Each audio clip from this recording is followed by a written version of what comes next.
Good morning, everybody. Welcome to this online event with Steve Gillen. I'm Dave Zimmerman, Senior Research Fellow from George Washington University's program on extremism. Here at the program, we focus on four types of extremism: jihadism, Islamism, domestic extremism, and anti-Semitism. Today, we're going to have a special guest, Steve Gillen, a good friend of mine, former Deputy Special Presidential Envoy for Hostage Affairs. He's going to join us, but before he does, I want to make sure I let you know we're scheduled for 30 minutes, but we are not going to necessarily abide by that. We're going to have a conversation. If it goes longer, we're absolutely going to continue this. If you can't stay on, feel free to check out the YouTube video later. It will be posted after this online event. So I want to introduce Steve. He's a senior State Department officer who's had many leadership roles in the State Department over 2 decades. His most recent one was the Deputy Chief of Mission in Mogadishu. Prior to that, he was the Deputy Special Presidential Envoy for Hostage Affairs, the Dep SPIHA, which is where I met him. I'm going to ask you, Steve, if you'll just say a few words about your career. Dave, thank you so much. Thank you for the opportunity to speak with you this morning. Thanks so much for the program on extremism, and thanks for everybody for tuning in to this very important event. I'm obviously very mindful of the date, September 11th. We can talk about that later in the context of kind of overall extremism. If you like, David, I know your center focuses on that broad swath of types of extremism you mentioned. But my little piece of this, of course, is reflecting on our experience as the U.S. government and the close partnership you and I had personally in the first few months after October 7th. I am a career Foreign Service officer, a senior Foreign Service officer. Prior to this, as you mentioned, I was DCM in Mogadishu. I've come full circle in some ways. The reason my whole career had sought Mogadishu was I was inspired 30 years ago by a friend, a mentor, Ambassador Robert Oakley, who many know in the context of Black Hawk Down. His diplomacy engaging militias in Somalia to return an American pilot and held hostage, and a number of Americans' bodies being held by their captors as well. What brought me to SPIHA was I'd been a Deputy Assistant Secretary of State in our Human Rights Bureau during the previous Trump administration, actually, as a career officer. And throughout that time, I engaged with families who had loved ones in hostage situations or were otherwise facing horrific violations of human rights. And we're looking to America to do something, not just for American citizens, which is the primary core responsibility of the U.S. government and the State Department, FBI, your former organization.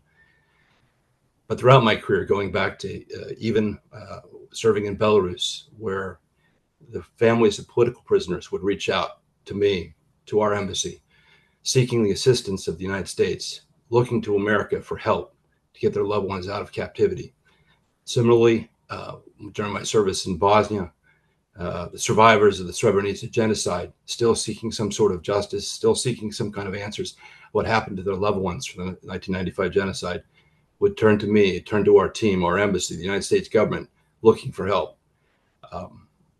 Ultimately, that led me to the Human Rights Bureau as a Deputy Assistant Secretary, and ultimately, when the then new Biden administration came in, they asked me as a career officer to be the Deputy SPIHA. I had previously worked very closely with the first SPIHA, James O'Brien, soon after SPIHA was created by PPD 30 in the Obama years.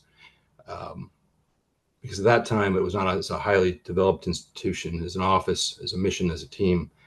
And at that time, the State Department still recognized, the U.S. government writ large, and our FBI and other interagency partners recognized the importance of coming together and helping loved ones get answers and getting their family members back. I'll stop there, Dave, in case you want to go dive into any more of that more deeply.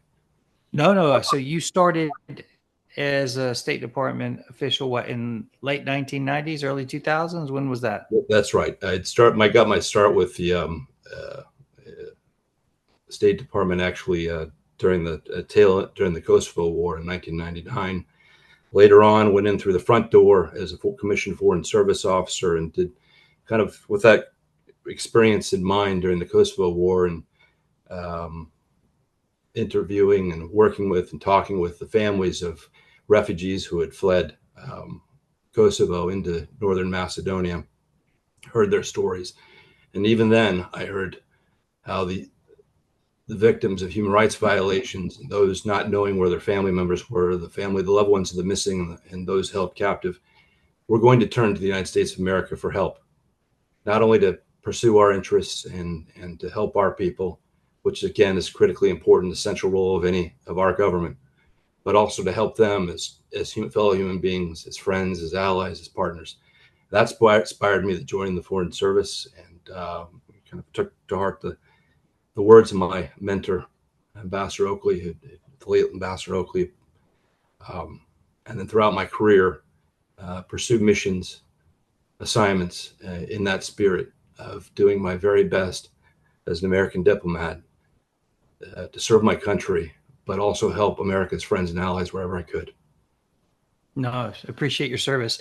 And let's talk a little bit about the SPIA office. I don't know if listeners realize exactly the history of the SPIA office. If you could define, for instance, PPD, what that means for folks that don't know, talk about its origins, talk about its missions. I don't know if people really realize just how many Americans are unlawfully detained overseas. It'd be great if you could talk about that. That's a very good. There's a lot there to unpack, and the bottom line is regarding your question regarding PPD 30, Presidential Policy Directive 30 in 2015. In fact, I was the Foley Foundation recently held an event commemorating the 10th anniversary of PPD 30 and the creation of the SPIA office and its sister organization, Hostage Recovery Fusion Cell, to which the entire U.S. interagency belongs to a representative, and with which you and I worked very closely in the wake of October 7th. This was PPD 30 creating SPIA, and the HRFC was in many ways the creation of the families of U.S. hostages, including Diane Foley, the mother of James Foley, who was held captive and killed in Syria, and many other families. Pushing the U.S. government to be more responsive to hostage families, to answer their questions, to give them one face they could deal with, to find out about efforts to get their loved ones back. Up to that point, the hostage families, up to 2015, had felt as though when a hostage situation occurred, there were two problems. Number one, they didn't know where to turn, that the U.S. interagency would sometimes be confused about who was supposed to be telling the families what and when. And the second problem that the families felt they faced was that the United States lacked the sufficient diplomatic component to help augment or take the lead in efforts to return U.S. hostages. And so, as I said, when the first SPIA came in office soon after PPD 30 in 2015, I was working in another bureau working on issues related to Syria and the broader Middle East. And over the course of several years, successive SPIA, especially my boss, later when I served as deputy SPIA, came to the conclusion that SPIA needed to be built out as an institution, needed to be a standing body within the State Department and representing the U.S. government in hostage negotiations.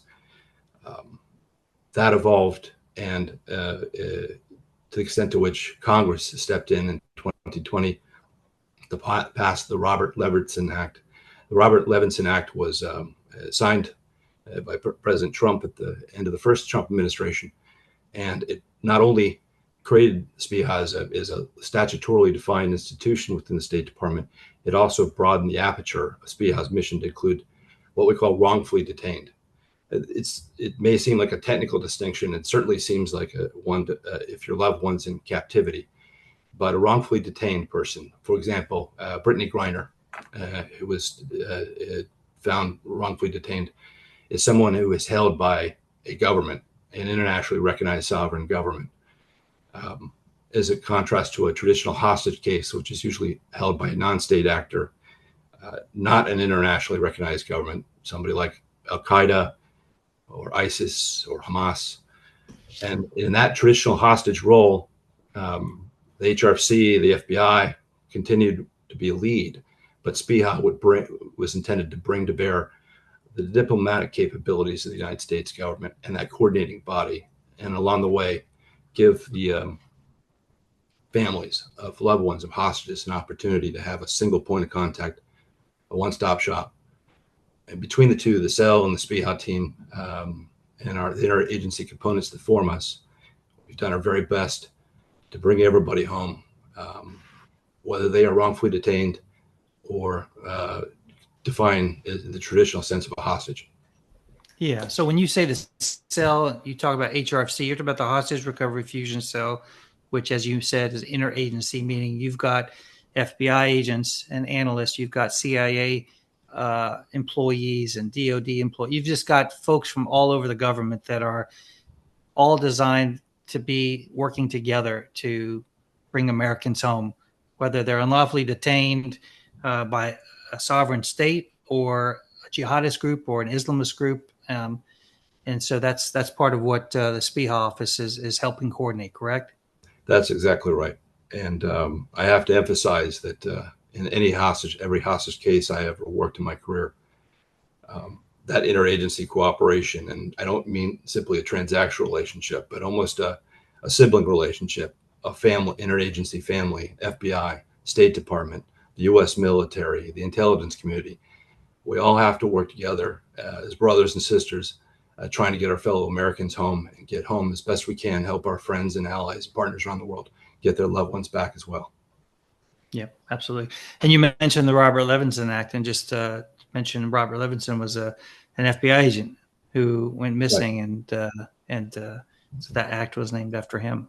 Exactly. Well, thank you for that. So, today, as you mentioned, it's the 24th anniversary of 9/11. It's appropriate we're discussing what we now consider Israel's 9/11, the horrible events of October 7th. So for the listeners, everybody's most likely aware about October 7th is a global event where Hamas invaded Israel, murdered approximately 1,200 innocent victims, kidnapped 251 more. Of those 1,200 murdered, 45 were American and 12 kidnapped of the 251 kidnapped. And so, Steve, in October, you got tapped on the shoulder by the Secretary of State to come out.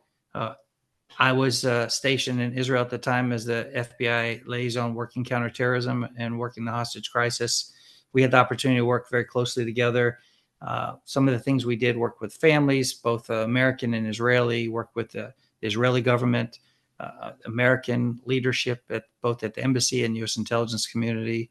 There were 39 other countries involved, so we worked with many of those other country teams on the ground in Israel, and then other organizations like the Red Cross. And so I learned a lot from you about how to handle such stress and working with victims and these families. And I had worked hostage cases before with the FBI, but I give you a lot of credit for being a mentor to me, and I appreciate that. I want to ask you if you could just discuss sort of the details of how you got tapped for that responsibility, what that looked like, because you came out in October and you stayed for a long time. Thanks for all that, Dave. The way it played out was unexpected, like October 7th itself. I remember that Saturday morning, October 7th happened. I was tending the shop for most folks were out for the Columbus Day weekend. And I got a call from senior department leadership in the White House noting that there was going to be a senior White House meeting convened by the NSC to figure out what we learned, what we know about what was going on in Israel at that time. After a couple of days of meetings and work and outreach to interagency partners, I found myself on my way off to Israel. It actually, at the direction of the White House and the department, was looking for a way to fly into to Tel Aviv to establish contact with the Israeli government as quickly as possible, my counterparts as quickly as possible, to find out how the Israelis were planning to handle the hostage crisis, or what was really going on, the extent to which there was the scale of the hostage crisis amid the great uncertainties about how many people had actually been killed and so forth. But as you know, it was really, it took on the quality of a war very quickly. And so the airport in Tel Aviv had shut down. Hamas began firing missiles into Tel Aviv. And so the difficulty became how to get there. So I got a call from the secretary's office. The secretary Secretary Blinken was going to be en route to Tel Aviv. At that point, still uncertain how long he would stay, how long the visit would be. But it was clear that the hostage issue needed to be dealt with. And the secretary figured it was a way to get me there, but also a way to ensure I got the best possible start engagement with the families and others to have me join him. So I hopped on the plane with him and we headed off to Tel Aviv. Again, I didn't know how long it would last. I just, as a sort of an aside, that weren't certain how long we were going to stay. They were not certain how much cargo there was going to be available, how I would actually get off the plane. And so they told me to pack a single carry-on bag. And so I had packed essentially for 4 or 5, 6 days and flew over. And the secretary kept coming back as we were getting more information about what was going on during the flight. And he started communicating to me and the team that we needed to recognize that could be a very serious hostage crisis, and it would require a long-term effort by the United States in support of hostage recovery efforts. So when we landed, I ended up immediately joining the meeting you and a couple of our teammates, and we ended up joining the secretary's program for a bit, to include press avail, prime minister, and some other meetings. But we got on the ground there, and the first meeting I had when I broke off from the secretary's program was with Gul Hirsch. General Hirsch had just been appointed the hostage coordinator for the Israeli government a few days earlier, ran into the job, and then soon thereafter rejoined the secretary's program. I met with some hostage families separately as the secretary was finishing out a few more meetings. And then we came together and met with the families of American and Israeli hostages. And it was at that meeting that I think it fully dawned on the secretary and me that this was going to require a signal, a substantive support, a show of support for the families and for the Israeli authorities trying to get some information about who was a hostage and how we were going to get them back. And so during that meeting, a very heartfelt, very tear-filled meeting with the hostage families that evening of the visit, the secretary told the families, "I'm leaving Steve here. He's going to be our voice. He's going to be that shoulder that you all lean on while we try to figure this out."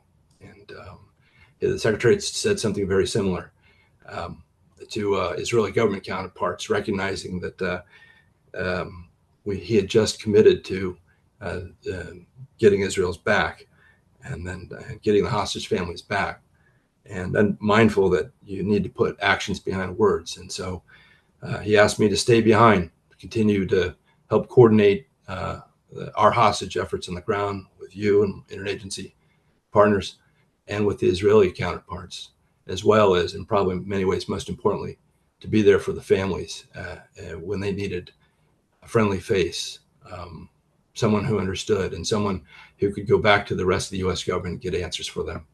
So I ended up staying for a few months. I had a death in the family. That was the one thing that did peel me away after a few months. And then I came back for another month or so, and then came back for a few more trips. But yes, I had packed for 6 days and found myself there for months. Yeah, I'll tell you, I'll set the stage. You had a one-way ticket on the secretary's plane. And when I picked you up, you had that carry-on bag. Thought you were going to be there for a few days. You were there until right before Christmas, and you left. But yes, I remember how impactful that was. I think it was October 12th, and we met with the hostage families. who we thought were hostage families. It was an enormous room filled with families. And, sadly, it was chaotic. And there were people there that thought their family members were hostages, and they were actually murdered. And everybody I remember went through and told their stories. And I remember you sitting next to the secretary and between the chargé, and everybody was crying in that room listening to these terrible stories. But then you spent the next 3 months talking to the families, American families particularly. There's a special responsibility that you had, that we all had, to the American families. And I want to see if you can maybe describe some of the work that you did during those initial months, because I remember it being chaotic. And of course, you talked about General Hirsch. This is a retired Brigadier General Gal Hirsch, who ended up being assigned as the coordinator for hostage affairs for the Israeli government, just as you mentioned, days before you even arrived. And so he was your peer, basically. You had the same job. I remember he said he learned a lot from you, but we met with him almost daily. But besides Gal Hirsch and some of the work that we did with him, talk a little bit about your interactions with the families and some of the other senior officials that you had. Thanks for that, Dave. I probably, I'll just dwell for a moment on my initial interaction with General Hirsch, our initial interaction with General Hirsch, to say that General Hirsch brought a bearing and a reputation to that job right off the start, right off the bat. And he brought with him in the room key figures within his security and military team, as well as his diplomatic team. But I quickly recognized that there was an absence, a lack of that part of the U.S. government that would have Israeli counterparts, that part of the Israeli government that would show support to the families, to engage directly with the families, and to coordinate General Hirsch's and other senior officials' engagements with the families, because the families want answers. They want to know that somebody is trying to do something. And to General Hirsch's immense credit, he recognized right off the bat when I made that comment that he needed to do something. He had confessed that sort of the approach, very much like the U.S. government's approach to families before PPD 30 in 2015. He confessed the Israeli government's approach to families was often, don't talk to them until you have something to share. It makes things worse. And I remember saying to General Hirsch and his colleagues, that's just not our experience. Now, in fairness and humility, I as a deputy SPIHA, our office, our team, had never dealt with a hostage crisis of this scale, intensity, literally inside a war zone where we were taking missile fire throughout the day. But what I've learned working on, as you probably know, I was the lead for our diplomatic engagement on the Austin Tice case. I had been engaged in a number of our efforts successful efforts ultimately to get Brittany Griner home, as well as Paul Whelan and others. You have to be there for the family. They can be incredible allies because, in many ways, so senior officials that are politicals or career people should not be afraid to engage in families. In fact, they not only have a moral duty to do that, to tell the families, to update them, even if they don't have anything to update, but they have a practical interest in making families part of the team and getting their loved ones back. And so I engaged not only General Hirsch, but on the first part of the mission, the secretary had assigned me to help efforts to get the hostages home. I engaged with senior Israeli diplomats, as well as senior members of their intelligence and security community, as well as the Israeli military, the Israeli Defense Forces, to find out what their plans were. Because again, in the middle of these efforts to try to work with Qataris and other third-party interlocutors to engage Hamas and find out who they have and what they want. The other piece of this is the Israelis had to figure out what it is they were going to prioritize. The war effort or getting hostages home. And that's a decision that the Israeli government had to make in response to their people, because I was an American diplomat, a friend of the Israeli people, particularly the friend of the hostages. But the reality is it's a decision between the Israeli people and their government, what they wanted to prioritize. And for the hostage families, that priority was getting their hostages home. And they were communicating that to the Israeli government. But they also needed some sense, especially the dual national American Israelis, but all of them, internationals of all backgrounds, would come to us asking for our help, asking for us to have conversations with our Israeli counterparts. And so I spent much of my time early on, along with you at my side, thank goodness for you at my side, talking to the families, finding out their expectations, not only of our government, the United States government, but also of the Israeli government, and making sure that the Israeli government across their interagency spectrum not only worked with each other, but also understood the moral importance, but also the strategic importance of not hiding from the families, to engage with them, to be their partners, to be their teammates, and always be open to them. And as I said, to immense credit of General Hirsch and others, Nitzan Alan, other senior Israeli officials we worked with, they understood that message. They understood they were on the brink of something unprecedented. You and I would often hear in the very first few days, as the Israeli government officials and the families were trying to get us to understand in their minds the importance of the effort to get their loved ones home and the effect on people of Israel writ large. They would often say this is Israel's 9/11, except proportionally even worse. They'd say we're a small country. The horrific events of September 11th, in many ways, deeply affected them as well. But they wanted us to understand that proportionally, as a small country going through what they've been through on October 7th in the aftermath, that this was their 9/11, and it's something that they often use to appeal to our sense of conscience and our sense of love, and help them engage their own government. And that's what I tried to do, and what you tried to do every single day we were there.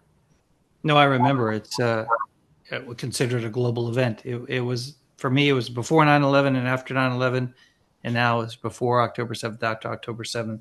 I want to go back and touch on something you had mentioned about how the Israelis talked about approaching this hostage crisis, that, hey, we don't want to necessarily engage with the families who have something to say, and how you told them, no, you need to be honest with the families. You need to tell them, and you need them to be able to trust you, so that when you tell them something, they believe you.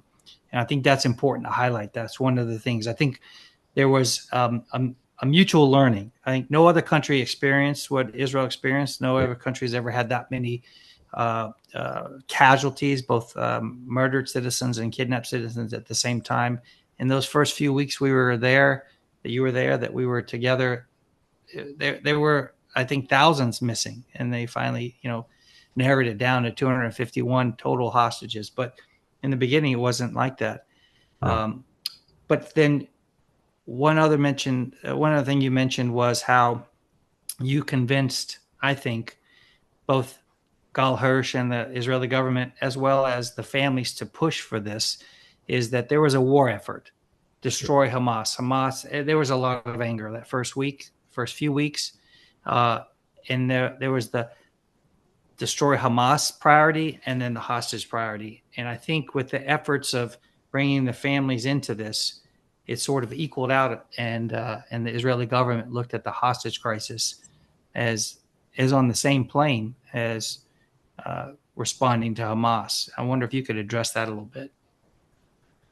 Yeah, I am. And of course, I'm mindful that I am the former Deputy Spia, and while I'm still in U.S. government, I'm not speaking right now as for the U.S. government on matters of policy. But I'll just say that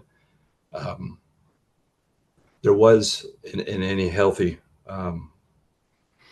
democratic polity, there's going to be a discussion, especially when there's a conversation, especially when there's a horrendous event like October 7th or 9/11, about what next steps are. What should, in this case, the Israeli government do? What should the priority be? The war against Hamas, or getting hostages home? And I think, as I said, the hostage family, my impression was that, my very strong impression is that their priority, and it continues to this day, is to get the hostages home. It's not to say that those who were on the other side of the argument were simply having an emotional reaction after the horrific, the atrocities of October 7th. Their view was that Israel needed to prosecute the war quickly against Hamas, so that Hamas would not have the ability to do this again. And so I remember many years ago, an old friend and mentor talked about the definition of a dilemma. It's not right versus wrong. It's varying degrees of right versus right. And you have to, in a dilemma, we as operators of foreign policy, as diplomats, as FBI agents, as our counterparts and colleagues in uniform, sometimes when we're grappling to help senior policymakers make those decisions, we have to find ways to balance, to recognize that both sides have a point. But in this case, I think through our conversations with his senior Israeli leadership, General Hirsch, but also other senior security, military, intelligence officials, political officials, foreign affairs officials in the Israeli government, communicating the views of the families, but also, quite frankly, sharing with them my experiences as a diplomat who had been engaging in some very difficult, politically and otherwise difficult hostage diplomacy. I think they came out realizing, and spurred on by the success of October 20th, when Judith and Natalie Renan were brought home, that they can find a way to balance Israel's policy interests, its survival, with that pressing concern of getting the loved ones back and returning them to their families. Yeah. And I think what we're talking about is historical, like what the policy, what the actions on the ground were back then. Certainly not what's happening necessarily now. So, Okay. And just for the listeners to understand, Judith and Natalie Renan, they are dual American Israeli citizens. They were visiting Israel for the long weekend. It was actually a Jewish holiday over October 7th. They were visiting the kibbutz Nahal Oz from Chicago and visiting family. They were kidnapped. Many of their family members were killed, but they were released about 13 days later after October 7th. It was Hamas said it was a humanitarian release. We know that the Qataris helped affect that release, trying to become players in the region. But regardless, Steve, you were there. We were both there for their release. We met them as they came out. I had the opportunity, both had the opportunity to see them and talk to them. But you were also there, Steve, for the release of 105 hostages in late November of 2023. It was 81 women and children and 24 foreign workers. What was that like for you? It was probably the highlight of my diplomatic career. But beyond that, more importantly, it was a sense of relief that this is that there was an initial sense of exuberance, I think, after the Renans were released. I remember, I remember first meeting them that evening, that night, and turning to you and turning to General Hirsch, saying, "Let's do this again sometime soon." And as we walked them back,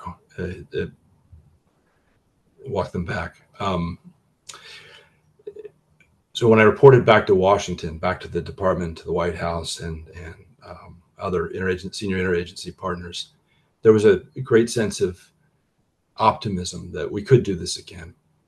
That this formula we worked of our team, me, providing diplomatic advice and consultations, not only how to deal with the families, but also messaging to the third countries involved in negotiations,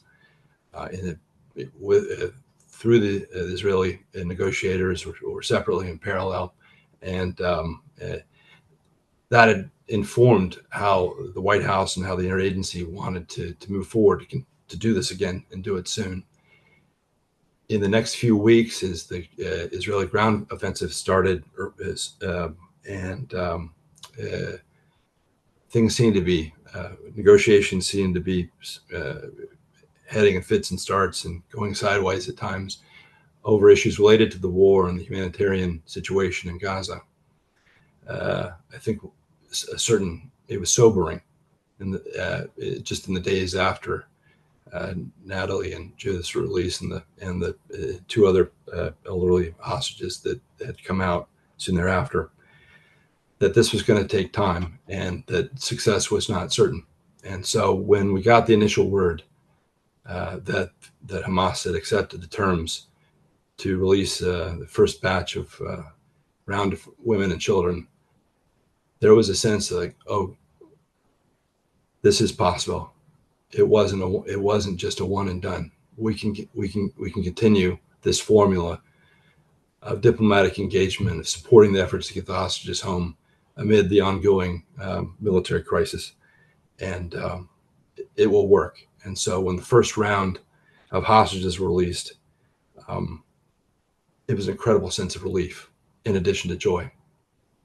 On top of that, of course, it was something that we had to think about as the U.S. government, as we organized ourselves, how to support the Israeli government in its negotiations through the Qataris with Hamas, how to get the next successive rounds back over the next 8-9 days, and how to return the hostages home. In my time as previous efforts as deputy SPIA, as acting SPIA now and then, we had the usual formula was there was some kind of recovery where we would have an aircraft fly and jubilant crowds and so forth, where this, I think it really set in that this was going to have to be an Israeli government-led effort, not only for reasons of, for example, the Vienna Convention on Consular Affairs, where the Israeli government has the lead and their citizens and their recovery efforts, but also just the nature of the hostage crisis itself, as the hostages started returning, coming out of Gaza during that key time you're describing. It really, we internalized the fact that these hostages, former hostages at that point, had lives in Israel, and that the Israeli government, as much as they had soaked up from us in our early discussions about how to take care of hostages, how to do hostage recovery, this was going to have to be something that the U.S. government didn't take the lead on. It was going to have to be the Israeli government, with the U.S. government playing the role of friend, partner, advisor, and support element. And so that's kind of running a wide spectrum there, Dave. I hope I answered the question. No, you did. Basically, I think that the Israelis learned a great deal from us at one point, right? Some of the advice that you gave Carl Hirsch and so many other seniors. But we also, as Americans, learned a great deal from them. Their post-captivity procedures at scale, with so many coming back in November, how they had their hospital set up, how they had their aid set up. God forbid we ever have to do that. We have sort of a blueprint now because the Israelis provide that for us. Absolutely.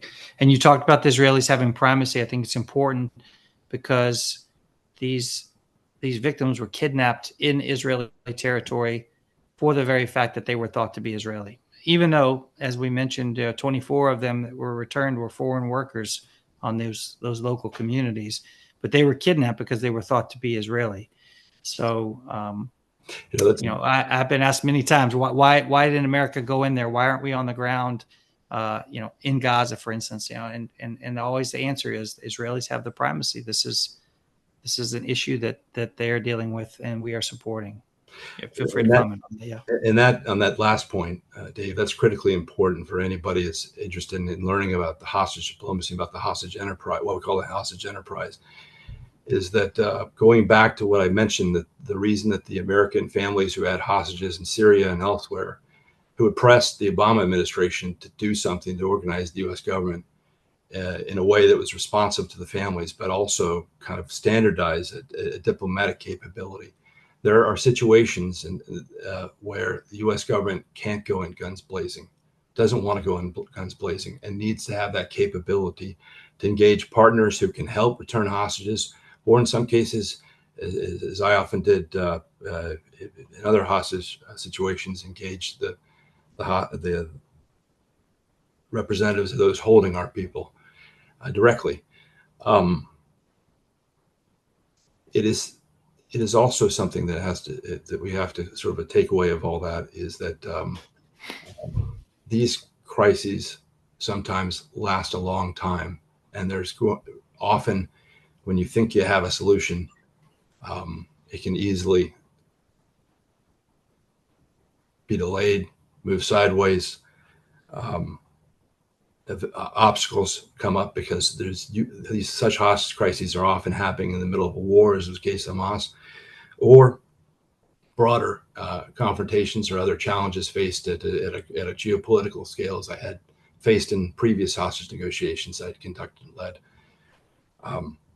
So at each of those moments, hostage negotiators, those working with the families as part of the hostage enterprise, and senior policymakers need to know that is exactly the time when you don't know that you need to be available for the families. And that's when they need you the most.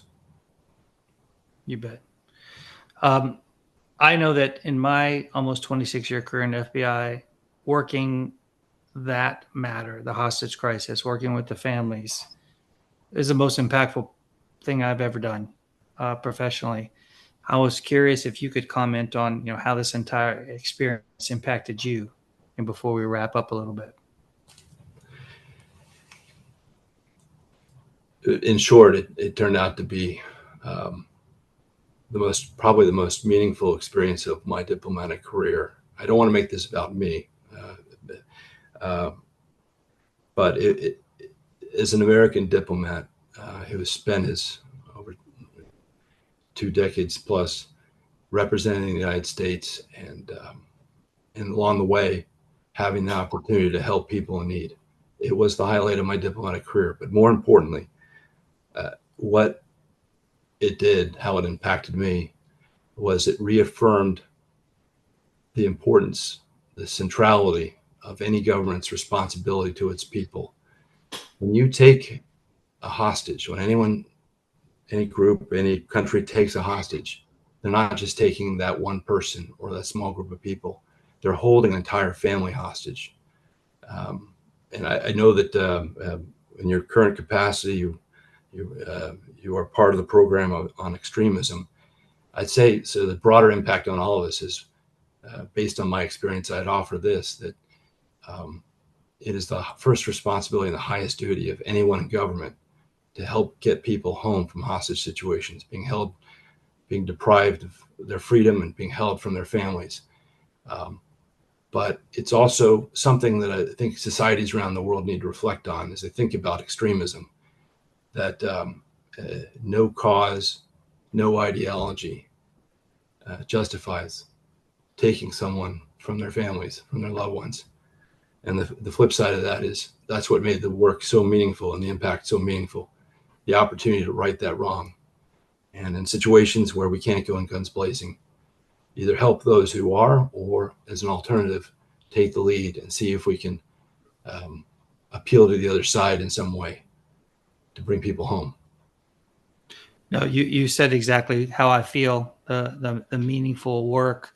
And I know you felt this because we talked about it before you left. You didn't want to leave. The job wasn't done. My tour was over, I had to leave. I did not want to leave.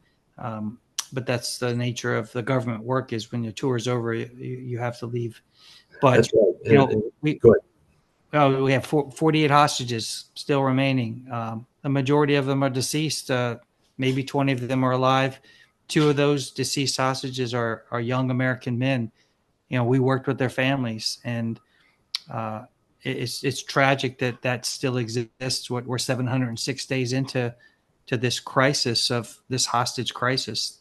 And anyway, I understand leaving that, and it was impactful. So it is one of the most difficult things I've had to do in my career, is to leave the hostage affairs behind. And but I think we both take consolation in that not just this crisis, but other hostage situations, hostage cases I've worked, I've been moved, deeply moved, how U.S.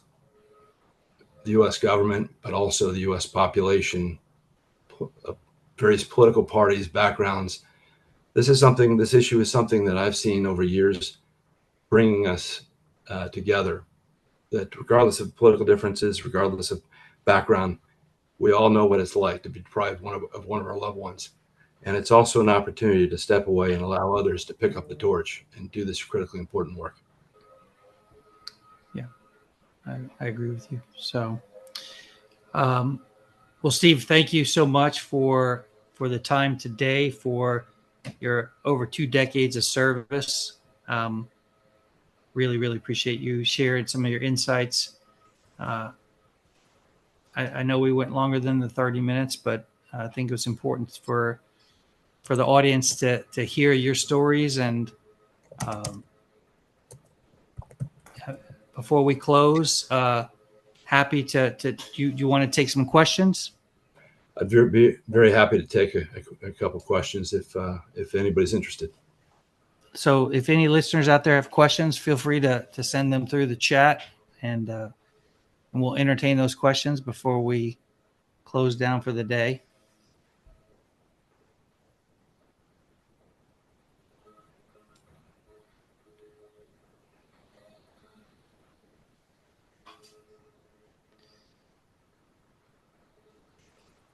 All right, we've got some questions coming in right now.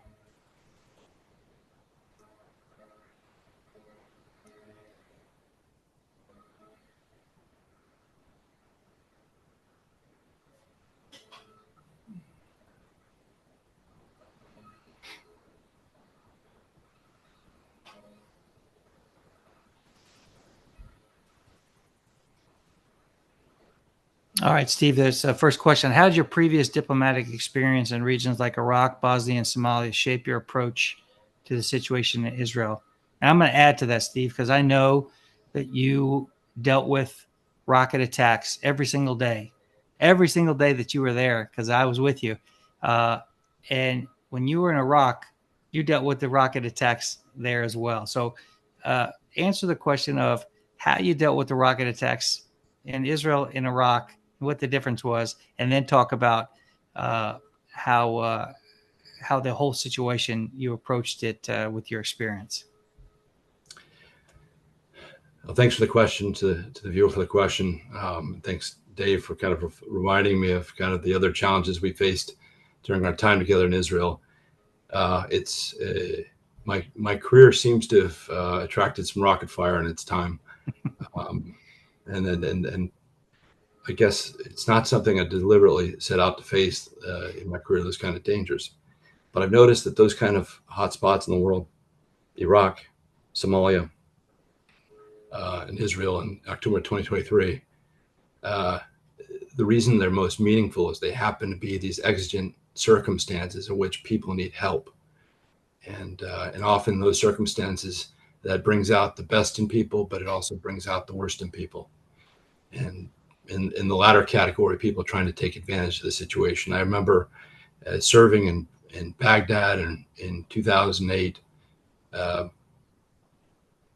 when broader events in Iraq were playing out such that extremist groups thought they would launch heavy rockets daily barrages multiple times a day against our embassy. Having to perform my duties as an American diplomat, looking after American citizens, including a couple of hostage cases and disappearances. And then again, most recently in Somalia, it's not without its rocket fire moments, its dangerous moments. The way I get through those moments, or rockets sailing into, missiles sailing into Tel Aviv and Jerusalem when we were there, is realize that moment, there are people depending on us to do the right thing, to do our duty, to face some risks. American people have put a vote of confidence to those of us in public service to display wisdom, justice, temperance, and bravery. And so, like anybody, a parent, a diplomat, a soldier, an investigator, those serving others in some way.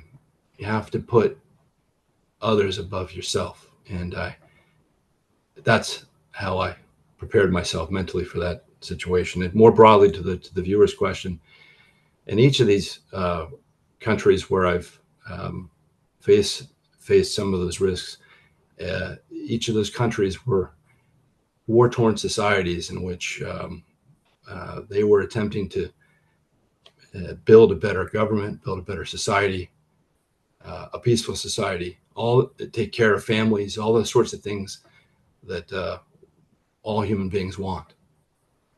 In the middle of it, they faced threats of danger,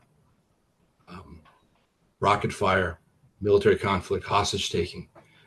And so I think in some measure, there's, you get used to a little bit of adrenaline, but more importantly, each of those experiences, my multiple tours in Iraq, Somalia, even elsewhere, places like Bosnia, Belarus, Macedonia, Kosovo era, it gave me an ability to relate in some small way to the victims and to the people facing those dangers day to day, and who do not have the option to go home, and they have to live there. So it sounds, it's intangible and it's hard to put a finger directly on it, but I think in many ways that helped prepare my mindset for going into that environment, and then doing my best as a diplomat with a lot of incredible mentors along the way in my career to engage the other side, to engage partners, but also be very mindful of the people living there around me that had to deal with this as part of their day-to-day life. So I hope that answers the question. No, yeah, it's very unique experiences you've had. I think you deserve a Rome or a London or a Paris tour next, honestly. Really good question here. What role did the international community play in the crisis? And how important were global partnerships in resolving the situation, even though it's not 100% resolved, obviously, but the role of the international community, I think, is important to address. Thank you for that. Thank you to the viewer. That's a question I wanted to touch on. Very, very important question. Bottom line is we were not in this alone. That part of that first week I was on the ground with you, Dave, there in Israel, we were not only engaging senior Israeli officials and Israeli U.S. government officials, quite frankly, the U.S. interagency, and the families. We were also having a great deal of outreach from partners, international partners, their embassies, their diplomats. Some of them had equivalents to a SPIHA, some of them didn't, but quickly had to find somebody, and didn't have the experience we had in the hostage enterprise. And so, there were dozens of nationalities of dual nationals taken by Hamas, not just Israeli Americans or single national Israelis. And so, the very prominent cases of Canadians and others reached out to us and wanted to form a plan, get a plan together of how we were going to step up and show our support. And so it was day to day. We were meeting with them to share information, what we had heard, what we knew from our interagency, from theirs, from the Israelis, from other sources for our diplomatic engagements. But at times, each government also had to, the representatives of each government had to educate their own government about what was going on. And so working closely with the Israelis, we would visit the kibbutzes, the sites of these horrendous events on October 7th. We would meet with the families. We would also confer with each other about what we could do as governments to come together. Those efforts on the ground over several weeks and months culminated, for example, in February of 2024 at the Munich Security Conference, where we staged an event as an international community to focus on the solidarity among all the countries whose nationals were being held. And quite frankly, also raise awareness about the horrendous nature of governments and non-state actors kidnapping people to prove political points. Yep. One of these questions here is very interesting. What was your biggest learning curve in this role during your time in Israel in late 2023? I think in a sense, getting an understanding of how the Israeli government would organize itself. Because as we talked about earlier, General Hirsch was new on the job. He did a fantastic job of, in part on our advice, pulling together his government to organize not only diplomacy and military and security responses, but also taking care of the families.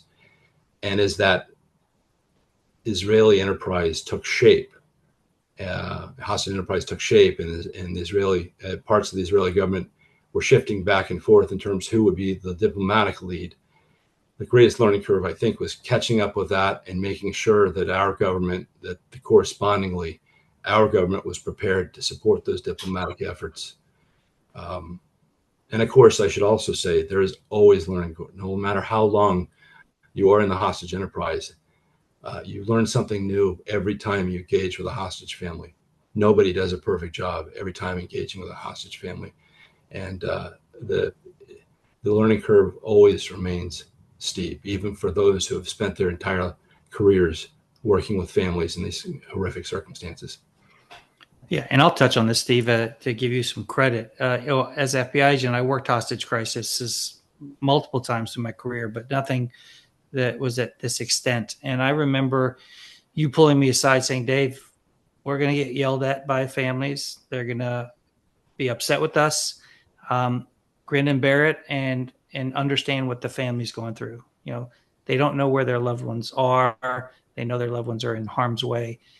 Don't take it personally. And I remember you said this, and it happened a lot. And I actually took that guidance and mentorship, and I applied it to some young IDF officers who I went out and engaged with families when you left.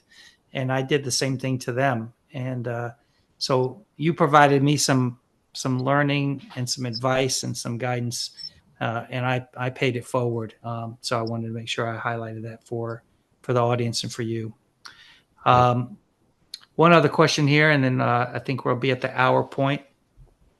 It says, how crucial, let me move this one. Do either one of you perhaps see hostage taking being adopted more frequently as a deliberate strategy used by non-state actors moving forward? You know, this is also one of the most profound questions we have in the hostage enterprise have ever faced.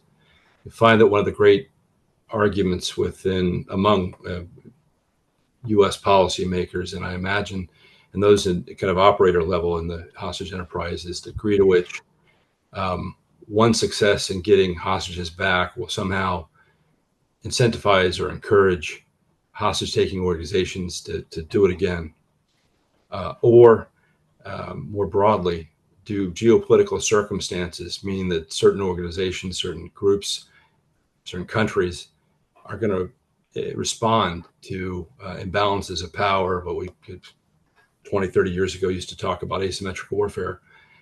Will they respond to very strong countries, the United States and our partners, in asymmetric ways? Will they take hostages as a way of getting some kind of incentive? And I think the jury is out still on the historical record of whether regarding incentivizing hostage taking. It's not entirely clear as one might think. But in terms of whether countries or groups, hostage terror organizations, will do this more frequently, I think we shouldn't be surprised if they do. I mean, what I have learned in negotiating to free those wrongfully detained or those held as classic hostage cases, in addition to concessions or incentives that they may be seeking from the U.S. government, from the Israeli government, from our other partners, part of what hostage takers do is to try to demoralize, to turn countries, populations against each other, against themselves, to rattle them. And so I have unfortunately, I have a sense that hostage taking is not going away in the near future, and that the groups will be tempted to continue doing it. And to put a broader historic perspective on it, if you ever read Julius Caesar's commentaries on the Gallic Wars, hostage taking was part of statecraft, of military and political negotiations at the time. And so it's a steep learning curve for all of us in the hostage community. And it's a temptation for bad guys throughout the world to take hostages because there's a long tradition of it in human history, unfortunately, tragically. Yeah. Steve, we're at the hour point. I know there are a few more questions, but I'll tell the listeners, I'm Dave Zimmerman. I'm at the program. If you want to reach out to the program specifically and send questions my way, I'll make sure I get them to Steve and we'll get you some answers. But we'll have to close now. And again, I want to thank you, Steve, for your 2 decades of service. I'm going to give you the last word. Anything you'd like to say before we close down? I just want to say thank you so much again, Dave, and to the program on extremism and all the viewers. It has been a real honor for me to have the opportunity to talk with you. And it's so good to catch up with you, particularly Dave, my good friend, partner, in our efforts to help our fellow Americans and our friends and partners throughout the world. But thank you all for the viewers, for your interest, your support. Your joining this conversation is one more sign to those still waiting for their loved ones to come home that they are not alone. So thank you. Thank you, Steve. Thank you, everyone.